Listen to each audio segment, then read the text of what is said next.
Hi guys, welcome back to our YouTube channel. Hope you're all doing well and welcome back to the first video. I'm going to say welcome to a new chapter. Yeah. Welcome to a new chapter in the life of Tom and El. The best chapter. And Coops. Yeah, if you can hear little hiccups, we've got we an have a little audience hiccup, member. lad. We've got an audience member today. Just watching He's us. he's an audience member to the start with. We will introduce him to you. He's just sat watching currently. Yeah, if we get him out now, we might not get this video filmed. So if we leave him chilled in his little swing, we might get through the video. But who Dummy knows? keeps falling out. If the dummy falls it's out, again. we might get a little. If I keep going down, you know what I'm doing. It's dummy time. Yeah, it's dummy time again. We thought it was about time that we came on and did like a bit of a birth story. Yeah. Because I was going to say, did we have an intentions of vlogging? We didn't, did we? Let's be honest. No. What, the birth? Yeah. No, not really. And do you know what? Hey. Hey, bub. Hats off to people that do birth vlogs because I actually really thoroughly enjoy watching them. But I think for us, we just... Me personally, obviously you can say your piece, but I didn't want the added pressure. No. It was the first time round, obviously didn't know what to expect, and I just didn't want the added pressure. And when we vlog, we put our all into it, and I didn't want to be in labour like, oh, we need to vlog, like stressing out because we didn't get enough footage or whatever. And from my side, I just wanted to be in that moment. Like, looking back on it now, I don't know when I would have vlogged. Like, I don't know, yeah, of course, but like, I don't know, I just felt like it was such a special moment. Yeah, it was. It was so... magical. It was, and it was just nice to be in the moment. You'll understand. Yeah, but we thought we could come on and just do like a bit of a story time of the birth, because obviously we need to catch you guys up. We do, and my God, it's a story. It is a story, yeah. So grab yourself a cup of tea or a hot chocolate or a coffee or a drink of choice and get cosy, because I actually don't know how long this video is going to be. Well, we might have to cut halfway through and refilm again tomorrow, so who knows? Yeah. It's okay at the minute. He is, he's chilled. He might be going to sleep. So fingers crossed. But yeah, we Cups thought... are on the decline. Yeah, they are. Maybe not. Yeah, we spoke too soon, Dubby's falling out again. We'll see how long we can go.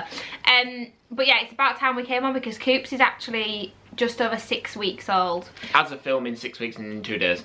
Yeah, 6 weeks and 2 days. So we thought, do you know what? We actually can't put this off any longer because... Where's Dum Dum gone? We can't actually put this off any longer because technically they're only actually newborns for 8 weeks. Technically, and then I think they're classed as an infant after that, which is mental. But, you turn into an infant? You're still a newborn, aren't you, Coop? You're still a newborn. Yeah. So yeah, we've come on. We're going to tell you our birth story. This is just a bit of a random upload. We're not going to be uploading every Sunday like usual for now, but that will be coming. Life's just pretty hectic at the minute, and I don't actually know when we'd have the time. To be honest, we're still just getting used to parenthood and start like going places. For example, we're still getting used to getting him ready, getting ourselves ready, getting there, and it's still like we're not in a routine at all yet. Oh no. So it's hard at the minute to juggle everything. Yeah. Once we've got ourselves sorted, we will be back to YouTube. And as well, we're just kind of enjoying the bubble, aren't we? We are just enjoying the bubble, and it's just another thing. But we have many adventures to go on, little boy. Oh yeah, including Disney. Oh my God, yeah. So, whew. But there will be obviously regular uploads will come in the future. Lad. But for now, it'll just be kind of as and when we get time, we'll just upload a random upload. So make sure that you've got the notification bell turned on, just so you don't miss when we do upload. Right, anyways, let's stop rambling. Yeah. Let's get on. Let's get into it. You take the lead. Okay. Take the front. Right, okay, so I guess the good place to start would be my due date. So we never actually said my due date online, purely just because it's quite a personal thing, isn't it? But you could probably guess when I was due. I was due on the 23rd of December, so 2 days before Christmas. Was it the 23rd? It was, wasn't it? Yeah. 23rd of December, which was 2 days before Christmas, and throughout the full pregnancy we were like, it's coming Christmas Day. Coming Christmas Day. Like, that is just typical us, it's coming Christmas Day. We planned on we did end up going to your dad's for Christmas dinner, but I literally was saying, we'll be on the way for our Christmas dinner. Water's going. Yeah. I'm telling you, that is what's happening. But we always did say we'd love it if he came like a week early, because then we'd have like the week up to Christmas, which is already special and magical. We'd have him here for Christmas, like we were like, that would be perfect. Yep. So yeah, due date was the 23rd. Now, I have mentioned, sorry, in previous vlogs that, I have mentioned in previous vlogs that we were going for growth scans because Coots was measuring on the larger scale. By the way, I just want to say, Coops was the biggest baby on earth at some point on these scans. Yeah. He was on this graph. If you've had children, you'll know. If you haven't, you won't know. But there's basically a graph. There's a big line, medium line, small line. And Cooper was way up here. Like, say this is the big line, Cooper was right up here. And basically he was huge. So we had to go for growth scans every 2 weeks. And they basically measured him and kept him on the line. Anyway, was the biggest baby on the earth. The next 2 weeks, he was average. Baby. No, he wasn't. He was average the next week. Yeah, well, yeah. The week after, smallest baby on earth. When it was measuring on the biggest side, they actually said to us, look, back a few years ago, we didn't even do anything for bigger babies because it's not a bad thing at all. Like, they're healthy, they're big. It's just delivery. That was their main thing. It was like, we need to keep on top of it for the delivery because obviously if he's growing too big, shoulders can get stuck. So we need to come up with a plan. So it was measuring big literally throughout the full thing.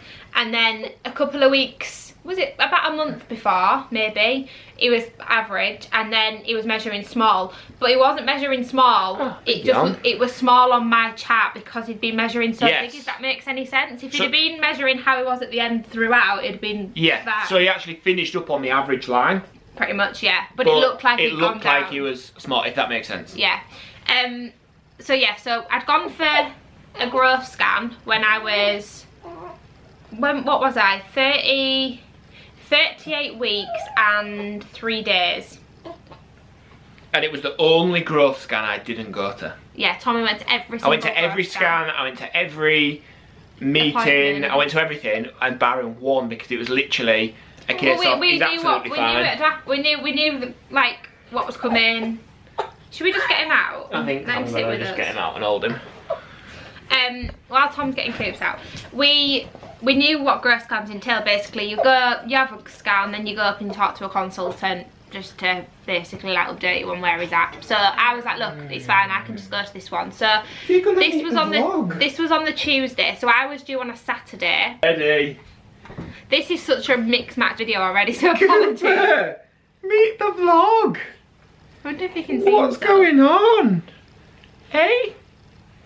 Do you think you're done? He might not want it. He might not want it. He's not that fussed about dummies, to be honest. Say hi. Say hi, vlog. Cooper. Hello, gorgeous boy. Are you waving? Are you waving to the vlog, little man? Say hi, guys. Say hi, guys, and welcome back to the vlog. Don't forget to like and subscribe. So don't forget to like and subscribe. Yep. Anyways, so I went for this growth scan at 38 plus 2 weeks. So this was on the Tuesday. Went downstairs for the scan. They were like, yeah, everything looks really good. Like the sonographer who does the scan was like, looks like a really healthy baby. But obviously the sonographer hadn't seen my specific chart. Anyway, so I went up, was waiting for the consultant, went in. Consultants are very black and white. Like they just say it how it is, don't they? They're like, this is it basically. But every single appointment with a consultant, there was always a midwife there as well. So I went in and the consultant said, we think we should induce you. Basically, that's like the first thing he said, and I was like, what? I was just really taken back because I just didn't expect that. Now, throughout the full pregnancy, ever since we started going for the growth scans, there'd always been talks of induction because he was measuring too big. Because of the shoulders, they thought they'd need to induce me early. But then when he was measuring normal and small, basically they said, no, we don't need to induce you, didn't they? So induction had like gone over my head. I didn't think we were doing it. So it goes in, the consultant was like, we think we should induce you. So this is on the Tuesday. And I was like, all right, okay, how come? And he was like, basically, the baby's growth is tailing, which means it's going down. And I was like, right, okay, what does that mean? Because obviously I don't know what any of that means. I was like, what does that mean? They were like, basically, his growth tailing, which could mean that your placenta's stopping to function. Now, as soon as I heard that, I was like, what? Like, obviously you need your placenta for your baby to survive. So as soon as those words came out of the mouth, I was like, to be honest, I burst out crying because I was just in shock. And I wasn't there. But then the midwife stepped in and she was like, look, your placenta's fine because when you have a scan, I'll just try and round this up quite quickly, but basically when you have a scan, they don't just check baby's growth, they check like the placenta, the fluid, the blood flow. They checked loads of different stuff. So they said, look, when we did it downstairs, everything was perfect. It's just when a baby is measuring small, that's what we can put with it. Like, it's not just you, we'd say that 21. So I'm like, right, okay. But obviously, as soon as I heard the word your placenta might be stopping to function, I'm like, right, get me in, get him out, because I don't want to risk anything. I said, are there any other options? They said basically induction, or we can keep going, but we just monitor you really closely. But I didn't want to risk that after what they'd said about the placenta. So I was like, right, let's induce me then. So this is on the Tuesday the 12th of December. So they rang the other department in the hospital and said, when are you free? And they were like, Thursday. So I was like, what? 2 days time. I was like, wow. I'd gone in thinking I've got another 2 weeks left here. Like, we thought it was going to be late. Look at him smiling. He's like half going to sleep, so we're just, yeah. We thought it was going to be late, didn't we? Yeah, everyone says you're first going to be late. Yeah. So they were like, come back on Thursday the 14th. Now, and the reason I'm telling you the dates, some people might think this is a load of nonsense, and that's fine if you do. But when everything happened last year, when we went into the hospital... For those who don't know, we lost a baby last year. Yeah, last December. When we went into the hospital, we had to go into the consultant and chat to him. And that was on the 12th of December last year. And they said, you need to come back in for an operation in 2 days' time on the 14th of December. So we were like... So I was like, in this room, I'm in on the 12th now, you're telling me I need to come back in on the 14th for induction, bang on a year later. Like, literally to the day. You couldn't write that. It was... meant to be, wasn't it? It was incredible. Like, it was crazy. It was. Absolutely crazy. Anyway, so that's that. So I ring Tommy crying. I'm more crying because of the placenta bit, not even about the induction. But more the placenta thing. So ring Tommy, you're like, this is great news. We've always said we wanted him to come a week early. This is great news. He'll be here for Christmas. Yeah, which there were so many positives. It was just like I said to you, I feel like when you go into labour spontaneously, you don't have time to really think about it. Whereas because I knew, it was almost like Thursday was D-Day. We're going in. Yeah, like, yeah, you started then panicking about like actually having to give birth, whereas most people just give Whereas birth. I hadn't really panicked about birth throughout the full pregnancy. I hadn't really thought about it. I tried to just like not think about it. But then when they said 2 days, I was like, oh my god, I've got to push a baby out. Yeah. What the hell? Fast forward to Thursday, they said ring up on Thursday morning, 7 o'clock, and we'll tell you what time to come in. Yep. So we rang up. We were the first people, I'm guessing, because they said come in for 9. So we went in for 9. Went to the labour ward. All our suitcases, everything in, hospital bags, walking down. Forgot to mention as well, they said once you're in, you're not going out. Yeah, you're not going out. Because his growth was turning you up. It can take up to 4 days, and you're in. Like, so we knew by Sunday he was going to be here. Went in, went to labour ward, and they basically examined me, and they said you're 1 centimetre dilated, you're not enough for your waters to be broken, I think they said. So they said we're going to insert a balloon. Now, I don't know the ins and outs of this, so if you want to look at it, just go online. But I'll just tell you what I know. I think it's basically 2 balloons. You probably know more, so you've seen it happen. It's 2 balloons that they put up here, obviously. One through the cervix, and one is it at the bottom or the top of the cervix? I don't know, it's something like that. And basically then they fill it with water, and the aim of it is to put pressure on your cervix to make something happen. Yeah. Right. So they did that, they put the balloon up, and then it was a case of wait for 24 hours. Yeah, but I do just want to say, for anyone watching this who is pregnant and maybe is getting induced, honestly, obviously everyone's different, but it wasn't bad. Like, it was fine. It sounds horrendous, not gonna lie. Yeah. It sounds so much worse than it actually was. I watched them do it. Well, I didn't watch them do it, but like I was there when I saw them pumping up the balloons, putting the water in the balloons and things. It's really not that bad. You didn't have to go through it, but it wasn't. No, sorry, it wasn't that bad, is what I mean. It didn't look that bad. I mean the pain of them putting it up. Yeah, you weren't in any pain whatsoever. I was just breathing through it, wasn't you I? were, you held my hand, I practiced my breathing. And you didn't seem like you were in pain, and once they were in, you weren't in any pain, well. No, but you do have like cords dangling out of you for 24 hours. That's probably the worst part. Yeah. You know, the actual doing it was fine. So then they said, yeah, wait 24 hours. If it comes out, that's a good sign because something's happening. Yeah, if like the balloons deflate and the things come out, then yeah, it's happening. Whereas if they don't, they said, don't worry, something could still be happening, but... Yeah. So then that evening. That day we were trying like to do everything. So that day, basically they move you to a different ward where you just wait, and it's like just a ward where everyone's just waiting in the same. But it's the ward people going before giving birth and after, so there was people there with newborns. There was literally the bed next to us. They had a little newborn, so it was like, wow, like this is happening. Yeah, like, it was crazy, wasn't it? Yeah. So that day literally came and went. We moved wards. Walking up the stairs. They tell you to do these things, walking up and down the stairs. I thought I got a few contractions, like really light ones that day, do you remember? But nothing bad. But nothing serious. No. So day 2, so this is now Friday the 15th of December. So at 12 o'clock it had been 24 hours, so a different midwife came and checked me, she examined me, and she was like, you're 2 to 3 centimetres, I'm confident I could burst your waters. Yes. This is once they took the balloon out. Oh sorry, yeah, they took the balloon out. Again, fine, absolutely fine. Checked me, I'm confident we can break waters, but because she was on that ward, it would be a midwife on the labour ward that did it. So she rang labour ward. Long story short, we're waiting on a bed. As soon as there's a bed free, you go in, your waters are getting broke, baby will be here within 24 hours. Correct.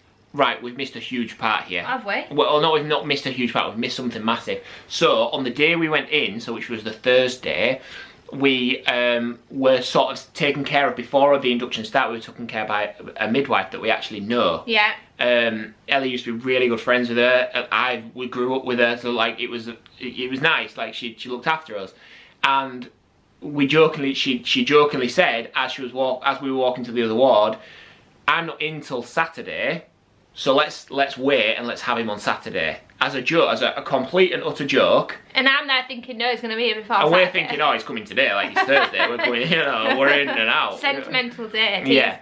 So she jokingly said that as we saw her last. So then we walked out, anyway, back to Friday. So fast forward, sorry, battery ran out, we had to put a new one. And while batteries were going on, Cooper's fast asleep, so he's now just in his little chair next to me. Win-win. So where was we at? So yeah, so I'm confident I could burst your water. Bearing in mind she's midwife. Yeah. Was it 2 to 3 or 1 to 2? Something. She reckoned you were 2 to 3 centimetres. Yeah. So anyways, that was dinner time. So we're like buzzing. We're just waiting for that call. We're like, you won't even have to go home tonight because we're gonna be on labour ward. So all my suitcase and everything, not my suitcase, I had like a bag of spare clothes and stuff came in. Everything. We're literally basically waiting, but we were walking around the hospital again, doing everything we could. Fast forward, nothing happened. Fast forward to 10 o'clock at night because they swap over at 9 o'clock. It was 9 o'clock, because it was literally on the cusp of me going home. Yeah, so it got to 9 o'clock and the midwives had already swapped. So the one that examined me and said I'm 2 to 3 had now gone home. It's a different midwife. So the midwife came and she was like, Ellie, we don't think you're ready for your waters broke. Completely random. Yeah, she hadn't checked me. You're not ready for your waters broke, so I'm going to re-examine you. Yeah, it has to be me that examines you now. So I was like, how do you know I'm not ready when the last time I was checked I was ready and you've not checked me since? I was really disheartened because we'd waited from 12 till 9 o'clock, thinking 9 hours. We're just waiting for a bed. Yeah. Something else could have happened if we'd have known, like they could have done what they're about to do earlier. Anyway. Yeah. So back on that point, they said we need to re-examine you. I'm going to sort everything out, check the baby's heart rate. Tommy, you can stay until we've done this, basically. Yeah. So because all men have to leave at 9, but they were like, until you've done this, well, obviously. Yeah, because they could have examined me and I'm ready to go. Like, nothing had happened. Like, and I felt totally normal, if I'm honest. So they did the baby's heart rate, all that jazz. Baby's heart rate was good. So it was a case of, right, 9:30, 10 o'clock-ish, I'm coming to examine you. Every time I'd been examined and the balloon peanut me, I'd just breathe through it and it was honestly fine. But this one midwife, when she checked me, she was so rough, like... Yeah. So even you were like uncomfortable it watching. Wasn't great at Tommy all. was uncomfortable watching it. And I was like, you're hurting me. And I don't want this to sound like a negative thing because honestly, every single midwife in that hospital was absolutely amazing. Absolutely fantastic. Absolutely amazing.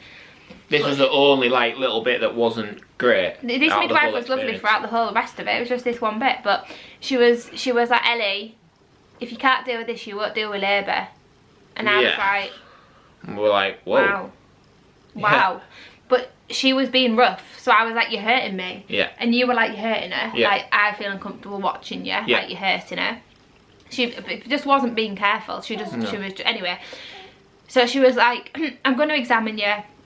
if you're not ready, which I don't think you're going to be, we're going to either put a gel up you or a pessary up you. Now again, I'm not a doctor, I'm not a nurse, I'm not a midwife, but from my understanding, correct me if you don't, this isn't your understanding, when you go into labour naturally, your body releases a hormone called oxytocin, I think that's what it is.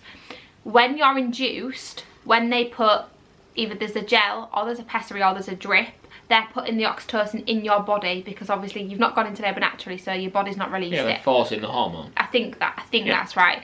That's my understanding. So she was like, if you're not ready, we're going to put the gel up here. Basically, we're going to put that up here and release the, I think it's oxytocin. I think that's how you say it. Don't come for me if it's not accurate. So while she's up there and examining me, she puts the gel up while she's obviously there. So gel goes up. Now, I'm not joking. So this is maybe like 11 o'clock. Yeah, got to about 11 half now. 10, 11. So the minute she put the gel up, literally straight away, I felt cramps all around the bottom of my belly, all around the bottom of my back. Now, I don't really get period pains, but when I have had them in the past, it just felt like that. It wasn't bad at all. It was just like a period cramp, but I could feel it straight away. So then she did that, and then she was like, 6 o'clock in the morning, I'm going to re-examine you, and we'll take the next steps if nothing's happened. Yeah. And they put me back on the monitors just to monitor his heart rate, just to see how he was coping with the gel, the hormone. Everything was fine. Fast forward, it's now about 12 midnight. They said, right, Tommy. She was like, now you need to, oh no, at this point, you're like feeling cramps. Oh yeah, I'm not feeling cramps, I'm feeling like what I think is a bit of a contraction. Like, it's intense. Yeah. And you were like you were. I was breathing. Yeah, you were breathing like, and for as much as that man, like, I didn't know, this sounds bad, like, I didn't know what active labour is. No. So for me, when someone's like, whatever you see on TV or whatever you hear, that's labour to me. No, but that was labour. Yeah, but at this point, you've been told this is not labour. Well, the midwife was saying this isn't labour. Ellie, go to sleep. She's like, go to sleep, get some rest. This is not labour, you know. And I'm like, so the cramps were fine, but the cramps have now gone, and it's like what obviously I've never had a contraction, but I thought was a contraction since it was coming and going, and it was intense. So they were like, Tommy, you need to leave. Now 12:15. Come back at 6 in the morning. So I'm like, well, I said to you then, because it had really ramped up, I said, Tommy, something is happening. Yeah. Because I just knew in my body something was going to happen. Yeah, so in my mind, I'm like, this is happening. So because I think something's happening, I'm like, Ellie, it's fine. I'm going to sleep in the car park. I'll sleep in the car. I'll be fine. I'll put the heaters on. It will be fine. So as I'm leaving the hospital, I see this lady, and it's not a lady I'd seen before, and she was like, are you all right? I said, yeah, I'm all right. I just, you know, can you just keep an eye on her, make sure she's all right, because she's, you know, she feels like something's happening. Yeah. So can you just keep an eye on her? And she was like, don't worry, love, I'll go and see her. So then I left, go to the car park, get myself ready. Well, not get myself ready, literally just wrap myself up in Ellie's coats and go to sleep. Phone's on loud, it's literally here. I didn't even go to sleep, I was literally just laid there for about 20 minutes thinking, I won't go to sleep yet, I won't go to sleep yet, I won't get to sleep yet. And then you just naturally doze off. So that's what happened. I was like, Ellie, anything, ring me, I'll be there. Because, like, by this point, well, not if they hadn't ramped up. So I'd had the cramps when they put the gel in, and then it went from that to intensity. And I'd always been told by everyone I've spoke to, contractions start off like period pains, and they're quite far apart, and then it ramps up and up and up, and then they get faster, harder, I didn't get that ramp, it just was happening, but obviously I didn't know maybe if that was the start because I'd never been through it. Anyway, so I'm trying to go to sleep, but every so often getting these massive contractions, not every so often, like regularly. And then this lady that I'd never seen before, obviously I didn't know this conversation Tommy had, comes in, she was like, are you alright, love? And I was like, I'm in a lot of pain. She was like, look, try and sleep.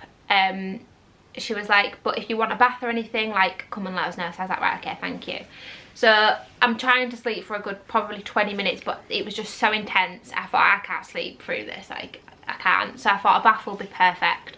So I went out, long story short, they showed me where the bath was, I ran myself a bath, I went in the bath. Now, I was getting them so quick and so intense whilst I was in the bath. I got out, I thought, this isn't helping. And I was just like, for anyone who's been in labour, I'm guessing it's pretty much the same for everyone, but leaning over like a sink or something really, like, that's the comfiest thing. That was the comfiest thing for me anyway. Hi there. Hi there.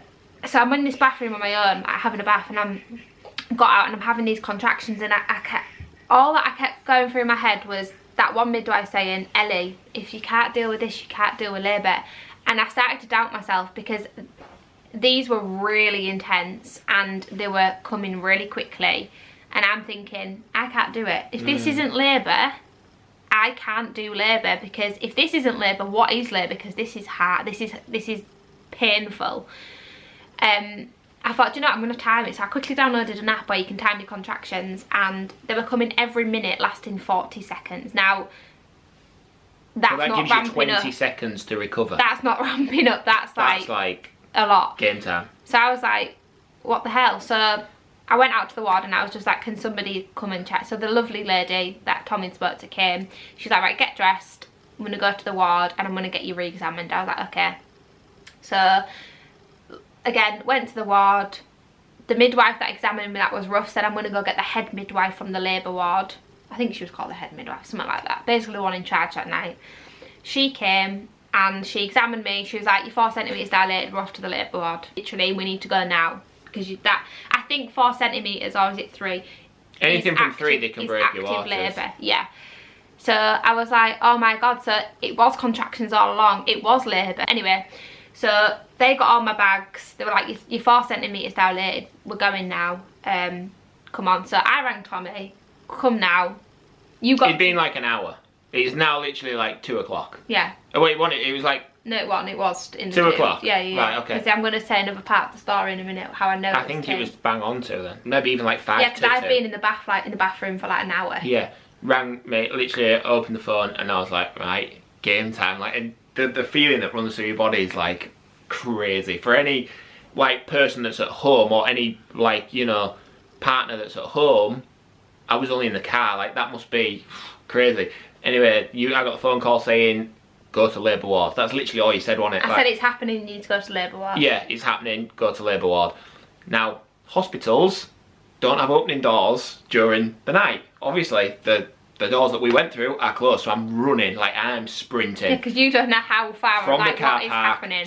to the main entrance, closed. I'm like, oh no, what is happening? You thought I'm about to push. Yeah, I'm like, yeah, I'm thinking go time, like what's that? I'm gonna miss it. Run to A&E, get through A&E. They're like, I'm sprinting to A&E, and it's packed. It's a Saturday night, it's packed. I'm in there and I'm like, yeah, where's so labour ward? This is Saturday now, so this is early hours Saturday morning, yeah. I'm like, where's labour ward? They're like, quick, this way, this way, this way. It's labour ward upstairs. Was it like, quick, like, go, yeah. So I ran through all these people, ran all the way through the hospital upstairs. Did you fully run? Oh yeah, like literally I came in with a sweat. There's no such thing as labour, well there is labour ward, but it's not called labour ward. Delivery. It's delivery suite. Delivery ward? I don't know, it wasn't like labour ward. So anyway, I got to ring this bell, come through this door. After I'm panicking, I'm sweating, I'm like, Ellie Wadler. She's like, she's not even here yet, love, but it's gonna be, she's gonna be going to room 2. Or whatever room it was. Go into room 2, no one's there, I'm like... The reason I took so long was because I'm stopping every minute for a contraction. And she only has to go from literally this is one ward, this is the next one. That's it's like going from your living room to the dining room is the ward. That's how quick the contractions were coming. I had to stop about 6 times just on the walk. Yeah, and it had been probably 5 minutes from me leaving the car to there. So yeah, and I ended up beating Ellie to the labour ward. So again, you might not believe in this stuff, but I'm gonna say it because I've talked to you guys about this before. But when everything happened last year, I kept seeing the number 222 everywhere I was going. Car number plates, tradesmen's telephone numbers on the van, everything. I just kept seeing the number, and my friend said to me, Google it, see what it means. I googled it, and it meant keep up the faith, which was very fitting for the time of my life, basically. So I waddled, literally waddled into labour. Waddled. And Tommy was there, and I went, what time is it? And it was bang on 22 minutes past 2, and I was like, wow, that is mental. I didn't really think, wow, it was mental at the time, but like now looking back, that was mental. Yeah. So anyways, without rambling on, because I don't even know how long we've been filming this for now, but I keep getting the contractions, bent over the bed, they keep coming. So they examined me and I was 6 to 7 centimetres dilated at this point, so it had happened really quickly. Yeah. And I said to the head midwife, can I have an epidural please? And she was like, you can, but we need to decide now because this baby's coming. If you're any more dilated, it basically Pointless. they say it's pointless. It won't do anything for the pain. Yeah, that's what they said. Because I was 7 centimetres, obviously the contractions I was having when I was like 3-4, they were intense, but obviously by this point they've now ramped up a lot. Yeah. I'd read a hypnobirthing book that my friend gave me, and it talked about breathing, and the breathing really, really, really helped. They gave me a bit of gas and air, and I know a lot of people love it. I didn't. I found breathing, like, I know people think it's a load of hoo-ha, but honestly, hypnobirthing, the breathing helped me so much. You were fantastically breathing. But my breathing had gone from like in and out on the other ward to like a lot, like panting, grunting. Yeah. Yeah, it wasn't really. Yeah, it was labour. Let's just say that. So anyways, so then the nice lady who Tommy had spoke to and had offered me a bath, she was there and she came in, she rubbed my back and she went, look, darling, you've had no sleep. It's going to be a long night. You need to save your energy for pushing. You're not getting a reward. You're not getting a medal for not having pain relief. So literally what both midwives that were there with us said. No one gets a medal. And I went, stuff it. Give me the epidural. Which I'm so thankful for that woman saying, you need energy, Anyway, so then the anaesthetist came in who does the epidural. He was so nice, funny, fantastic, so absolutely. lovely. Everyone on labour. Every single person unreal. Was just amazing, like amazing. So the anaesthetist is like, it can take 5 to 20 minutes to do, I think, but you need to be sat on the bed. And I was like, oh my god, like, you need to be sat still down from was the literally to put a worst needle in thing your for back. me having these contracts. I like to stand up. Anyway, so actually when I sat down and they give me a cushion, it was actually really comfortable. We were all holding to have my you. contraction. Yeah, but I could squeeze his cushion when I had a contraction, which I was dreading sitting down, but it wasn't actually that bad. And he did it really quickly, didn't he? He literally just, yeah. Really he actually made a point of saying, like, you and it's been student. incredibly fast, like, yeah. Because she was hugging his pillow and we were all like holding her, like, I had hold of her legs, the other midwives had hold of, like, her arms, stroking her arms, and she was just so, and she was in the zone, and I was in the zone, I was just squeezing his pillow and it really helped. Anyways, did the epidural, and it was like we're in a bloody spa after that. Less than 10 minutes, and she went from pain, let's just say, a lot of pain, let's say, like, and when she was having these contractions, you couldn't really talk to her, like, even the anaesthetist had to literally, he was getting 10 seconds in, and then it was stopping, because it was like... Everyone just understood that I really was just in the zone breathing, so like, everyone could talk, but I wasn't listening to anything anyone was saying. And then, literally, she had this, she got sat on the bed, and it was like zen. The whole place, just like, with everything. We've missed a bit. Tommy got my little tea lights out, my little candles, all the and candles set the scene. out. I did, I got all the candles out, I got the room spray, but you didn't like that. I didn't want the room spray, no, but I wanted the candles. Yeah, got everything sorted, nicely organised and whatnot. I said, Tom, put JLS on. So then we got into a JLS concert. Which again, I think in the last vlog I was talking to you guys about how much I love JLS. I said, Tom, put JLS on. So between the midwife, we had a great chat with the midwife who was absolutely fantastic. She became a friend. We all got to know each other, and then we got JLS on, they were all singing JLS. Ellie was like belting out some ballads. I'm sat there like... I'm sat eating sweets, drinking Lucozade, like, it was honestly... It was heaven. It was fantastic, and it made the whole... labour. Yeah. I honestly look back at my birth and think it was magical. Yeah, like, because I honestly of that epidural. And it was intense, the contractions at the start, but I still, even with them into it, look back and think it was just such an amazing experience. The only part of it was when I didn't feel like I was being taken seriously by that one woman who was saying it's not labour, and I knew in my heart it was. I knew something was happening, and I just felt like she wasn't taking me seriously. If you took that out, it was magical. The worst part was probably the 2 days induction waiting around. That was probably the worst part. But anyways, fast forward, I just want to say,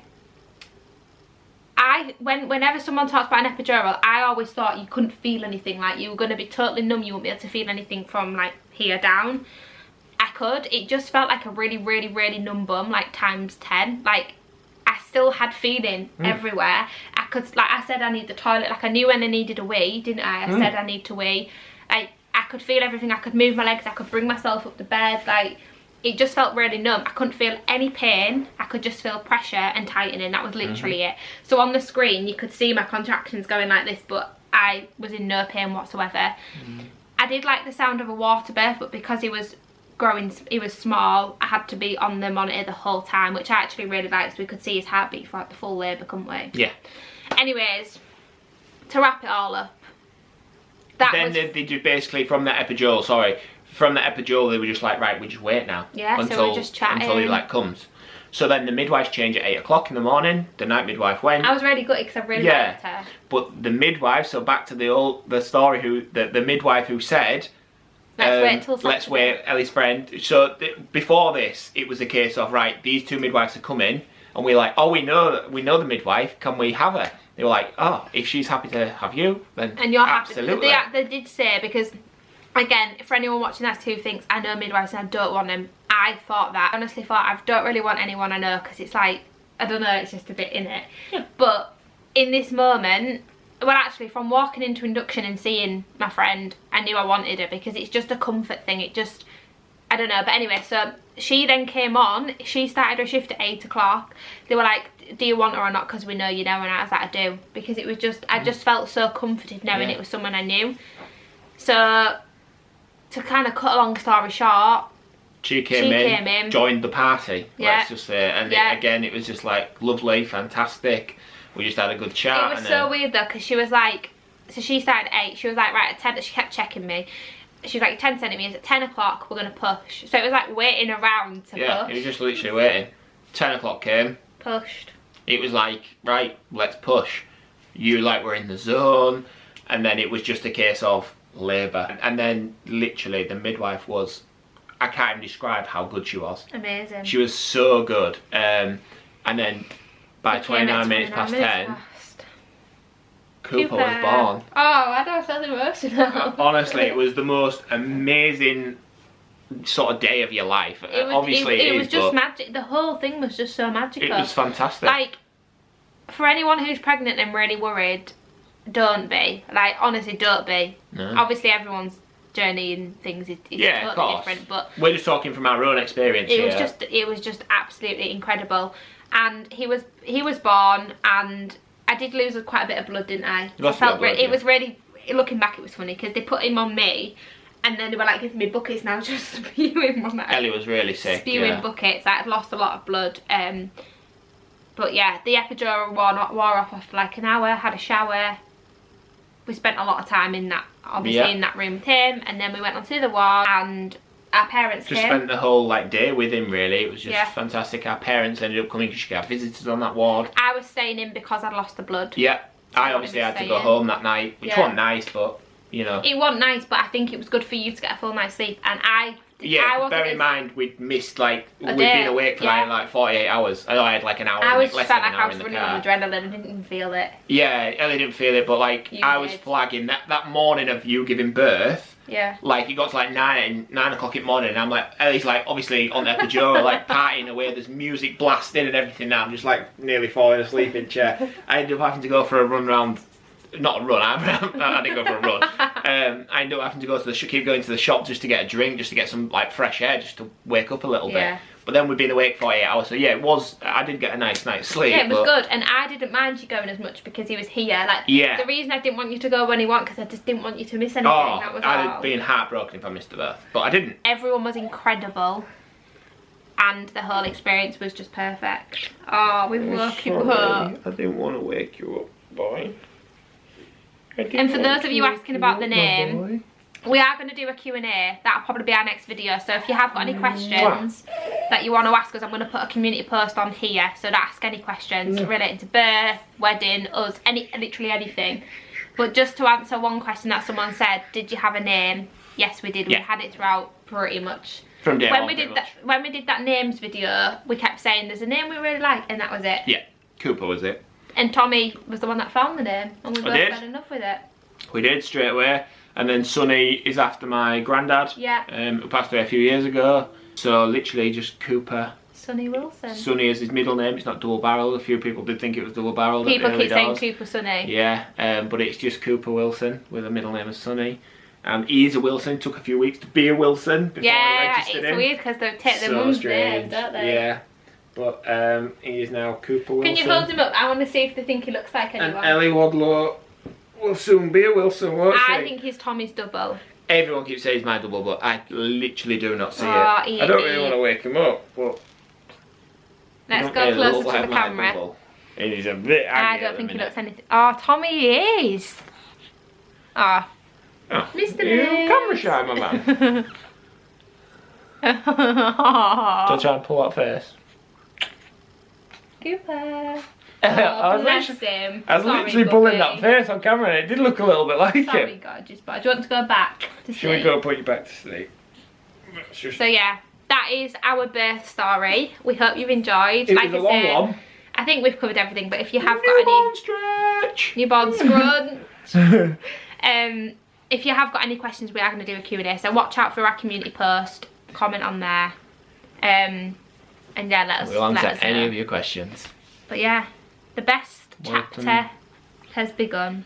It has. Tim was amazing. He was perfect. And he's doing amazing. Ellie was incredible. Aw. You see your partner in such a new light. Like, it's honestly fantastic. She was amazing. She was so good, weren't you? Yeah, we were a team. Mwah. So yeah, that is the story. Like I said, any questions, look out for the community post. I think we're on borrowed time. I think we've literally done this We've, to yeah, the T. just upset him a little bit. Yeah, I think like he's gonna start crying any second. So thank you all so much for watching, and we shall see you in the next one. Bye. Bye.